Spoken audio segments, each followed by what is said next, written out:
নতুন আসছেন যিনি এর আগে কোথায় ছিলেন? আন্দোলনের সময় কোথায় ছিলেন? সাতপুরে থাকেন, ভালো থাকেন, আমাদের সহযোগিতা পাবেন।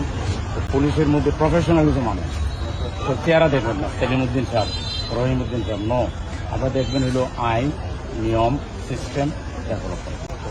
আমার দলের কোনো কেউ যদি কোনো চাঁদাবাজিতে পান, ফায়ার করে দেন, আপনার কাছে বন্ধ। কিন্তু অন্য দলের হইল ছাড় দেবেন না। চাঁদাবাজ, টেন্ডারবাজ এবং মানুষের উপরে জুলুম করে, জমি দখল করে, অন্যায় মামলা দেয়, এটা খেয়াল রাখবেন। এখন কিন্তু অন্যায় মামলা দিচ্ছে, নির্দোষ লোকটাকে কেন মামলা দিচ্ছে? সে যে দলই করে, কোন দল করার তো মানুষের অধিকারই আছে। ভালো থাকবেন। বেনিবাজার খুব ভালো এলাকা, থাকতে চায়, আপনি আমাদের সহযোগিতা পাবেন। সকালে যারা আসতে তারা যোগাযোগ রাখবেন। যাচ্ছে আমার কিছু লোকজন